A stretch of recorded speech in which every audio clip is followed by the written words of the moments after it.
Hello everyone and welcome to this video where we are going to be talking about sliders and tracks in Stormworks.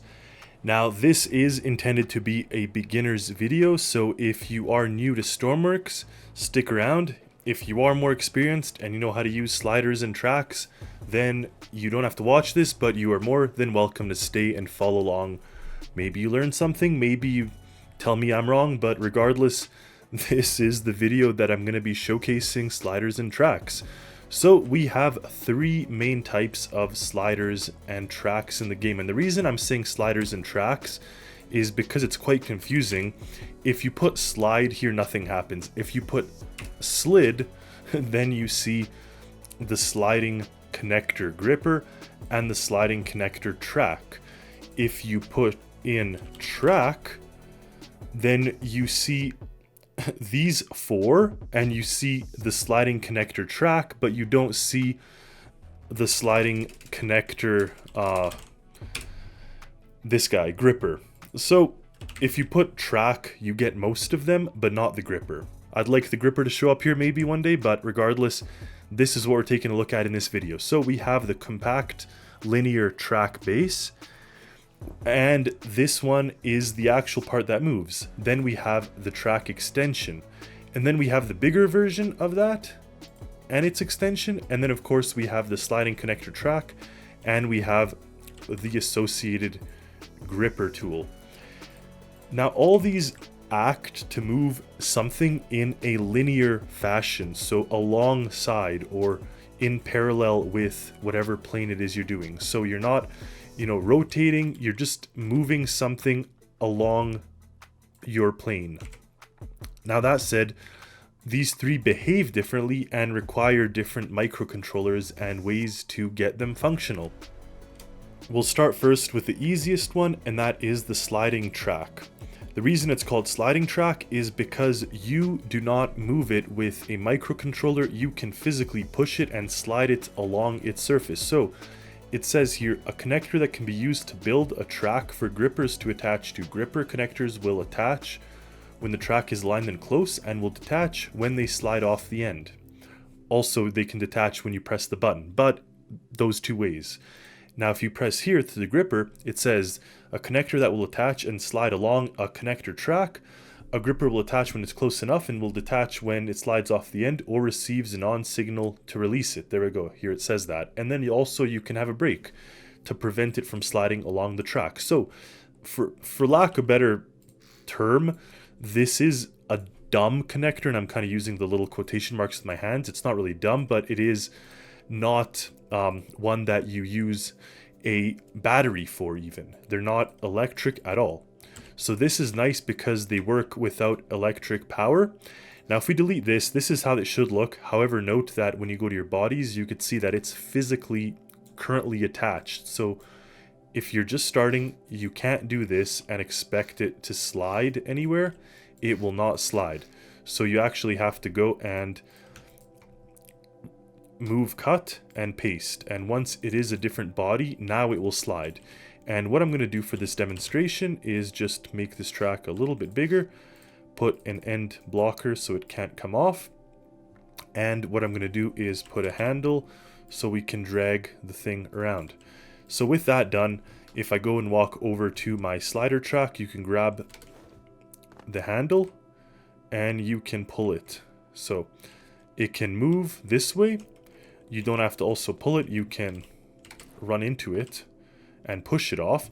So a good example of this is in my Coast Guard cutter. Also, you'll notice this in all of my new trailers that I did for the boats.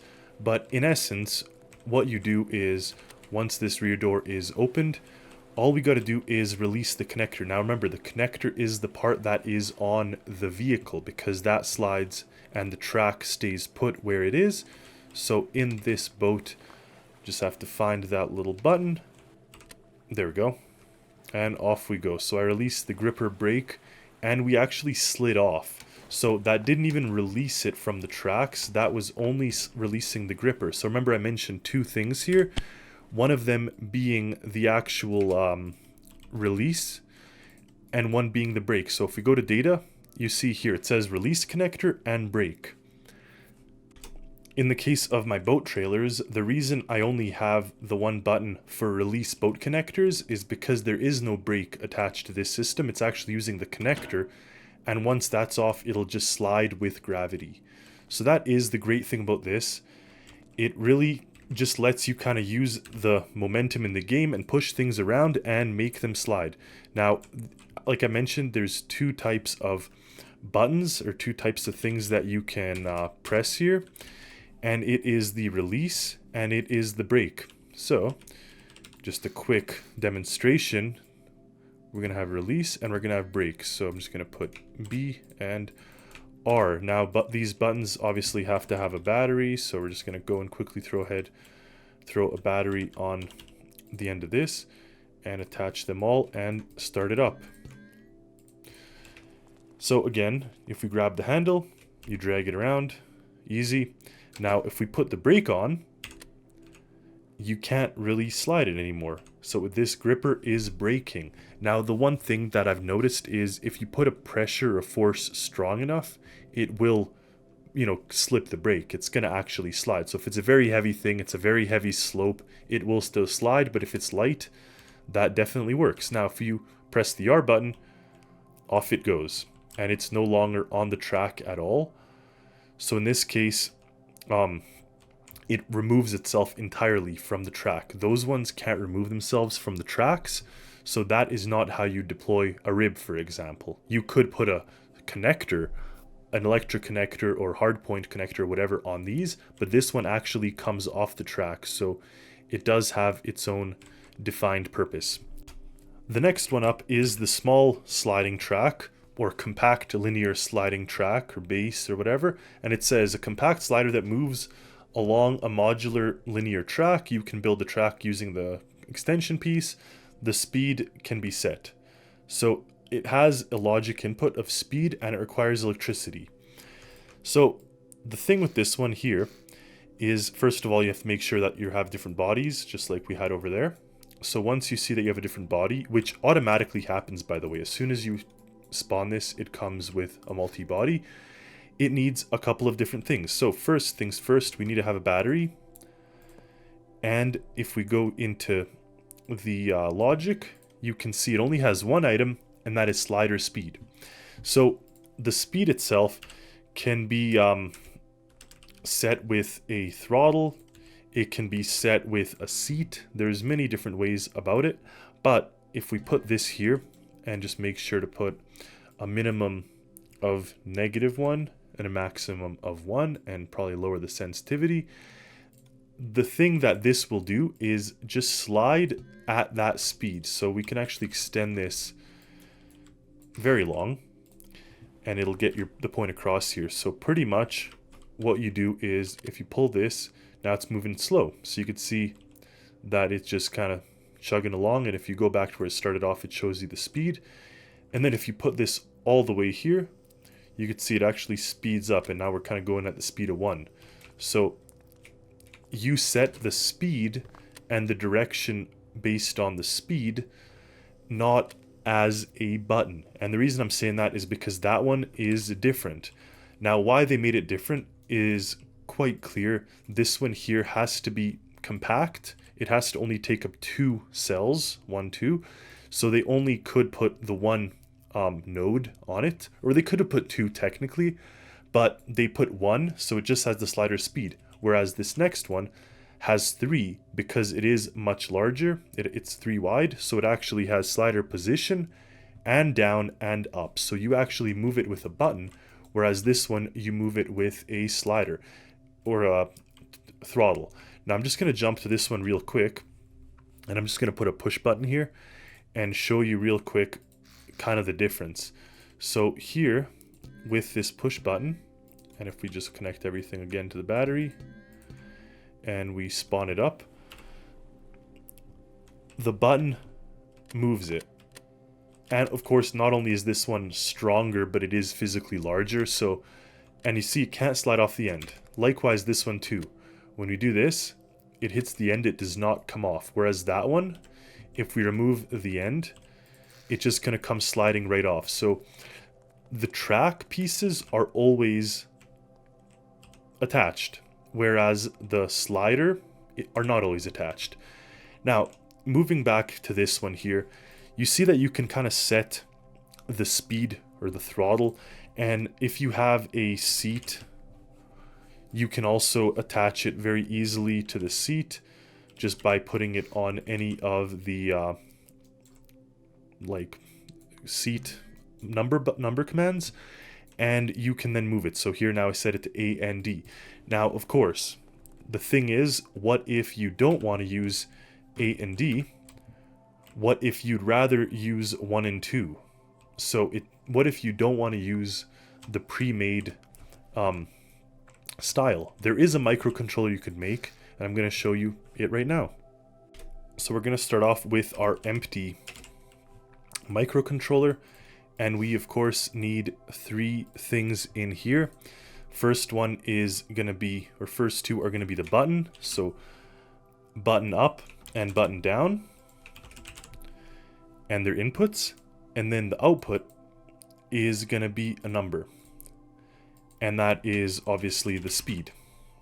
So you need 3 things. I'll let you clean it up however you want and put a descriptor, but in essence you start off with this, and what you'll want, now there's many ways to do it, many ways to do it, but the way I'm going to show you is just a simple way that I found, and you're going to be using a memory register. And really what you'll do is be setting and unsetting it both times, but I'm not going to do that. I'm just going to make one and copy and paste the whole thing. So when you're pressing up, I want this to be set. When you are not pressing up, I want it to reset, because remember, we're using speed. So in this case, we're not using, it's going to set the speed, it's going to go to a certain number, and then it's going to stop. Now this number to store, this part's nice, because this is where you can actually put an input and have a property slider and have it, you know, up speed, and there you can set it to be, you know, 0 to max of 1, and you can make it go up in increments of 0.1. And of course our starting value could be 0.5. So that's the up speed, and of course that will go to here. Now you'll copy this onto the bottom one, where you'll do the same thing. So when you are pressing it, it goes to set. When you're not pressing it, it goes to not. And of course you'll have to add an add, because likely it'll be impossible for you to press both of them at the same time. So this way now you can have it, and of course you'll need to change this to be down speed, and there you go. So now if we update this, we can drag in our buttons just like we had here and plug this one into up, this one into down, give everything some power, and of course plug this into speed. And that should have now converted to move this with a button. So the only downside is, first of all, it's not going in the negative direction, so I showed that to you a little bit wrong. This, of course, here has to be set to be a max value of 0 and a minimum value of -1. And then rounding will be 0.1 and starting value will be 0.5. There you go. That will work. So if you stop the video early, you're definitely going to have a broken microcontroller. If you made it this far, you now have a working microcontroller. So this is nifty because now you can attach it to a seat. You can have your hotkeys now controlling the different things. So either they could control the button, or you can have them directly control the microcontroller and you don't even need buttons. So in this case, you can make it fully controlled by your hotkeys, just like you could make this one here be controlled by your hotkeys. Now, this one here has another node that says slider position. So it actually can measure the offset from its starting point. So this is very important for automated systems. Now, presumably, you're not going to use this one for automated systems unless you just want it to go to the end of the track, or unless you've measured the time it takes. And automated systems, I mean you press a button and this moves.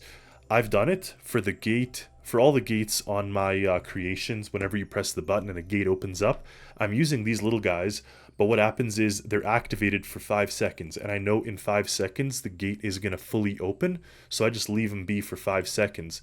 This one will actually have the value of the input, so you can actually set a PID controller, a PID, or you can have your microcontroller say when this slider position equals so and so, it stops moving, etc., etc. So this one gives you a little bit more functionality and usage, because of course you could say stop it when it reaches 1.5 and boom, it stops. So that is this one here. Now it also does have the ability to transmit fluid and RPS, which I'm going to get to in a second. But before we do that, I want to talk about how to convert this one into hotkeys. So say you want to make this, or not hotkeys, into a slider, a number, whatever this is called here, a number input or number output. So say you wanted to attach your seat into this, obviously you can't, right? So we'll start again with our empty and go from there. So we have the empty one, and quite simply, we're going to now put our inputs. So we know that there are the up and down function that go into here. So this is now opposite. We need 3 of them. The number, which is going to be the input, and the on off, which are the outputs. So it's opposite of the other one we just made. And this one here will rely on something else. So in this case, the way that is the most easiest in my opinion is you just use a threshold function like this and like this. Threshold, so if your seat is between 0.1 and 1, and if your seat is between -1 and -0.1. So that should work. Now the one thing that I always do when I do something like that is, unless you set your seat to have high sensitivity, it'll be useless. So again, we're going to use A and D. You're going to want it to be 100% reset, because you're not pushing, you don't want it to be sticky. You want it to stop when you let go. So that's a good note to put here as well for yourself for the future. We could say 100% not sticky, or whatever the terminology was there. Reset, yes. So 100% reset on seat. And then of course you'll label this up, you'll label this down. I'm just giving you a quick and dirty example here, but I prefer to clean all these up. And even here you see that I labeled them incorrectly. So that is up, that is down, negative, positive, and we spawn it in. And that's plugged in, and then up goes to up, down goes to down. We could confirm the arrows, so up should push it straight away from us. And if we go to the seat,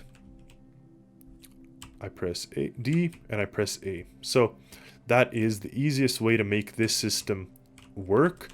Of course, this type of linear track base, you can set the speed, max power, just like you can here. You could set the max power and gear ratio, but you can't set the speed because you are setting the speed with this button. Here, you're setting the speed earlier on. You're setting the speed right here. Last thing I said was this RPS and fluid. So of course, this is something that you'll maybe do if you have a motor or an engine on one side and you want to, you could use this as a propeller, you know, so if you really wanted. So you could have this RPS have a motor in your ship, and then you can go ahead and put a propeller on this one here. And depending on where it moves on your track, it may kind of push your boat left or right. Like that may be a way you want to steer your boat. Of course, it would be angled 90 degrees to what you're seeing here. And fluid. So fluid is a very good one in the case of oil drilling or something where you have slurry. Highly recommend you use this and a hose. And that's exactly what this lets you do. So you could plug in a hose, and then on the other side, you can attach a tank and have sort of a system like that, which could transfer both RPS and fluid. So these are very useful functions. Obviously, if you move this, it will strain your hose, so you'll want to put it on a winch, probably a winch that will activate as you move this away. Anyways, those are sort of an in-depth look at the various sliders here. One thing I forgot to mention, and the reason why is because I don't think it's a good solution, is you could attach this to a throttle, and that throttle you could also attach to a seat. Now, the reason why I didn't mention this is because I'm not a big fan of this system in general, because you're always going to be putting power into your pivot or your slider. It'll be very difficult to put it back on 0. So note that. So right now it works, and technically it'll come to a stop, right? So you could even use, like I said, your seat. So it kind of bypasses the need for using the microcontroller, but take a look at that. This is constantly putting power into that, and I did have the infinite electric on for a sec, but if you turn off infinite electric, you could see that by doing that, it wastes power. It's using up power right now because it's pushing it into this wall. So not only will you get some phantom physics potentially, you're going to waste a ton of electricity. So you'd think maybe it's closed, whatever this is, a door or something, you think it's closed, but actually it's constantly trying to work. So the only way to stop it is by getting this exactly down to 0. So I nailed it. Now it's 0, but I don't recommend this system. Yeah, it works with your seat, but I highly recommend the microcontroller because this will drain your battery really fast. So that is it for these sliders and tracks. Thank you all for watching. If the developers are for some reason watching, I really hope you guys implement curving tracks or moving or like tracks that will have bends, 90-degree bends and such. But if not, all good. I hope all of you enjoyed this video, hopefully learned something. Stay tuned for more creations, more content, and as always, happy Stormworksing, everyone.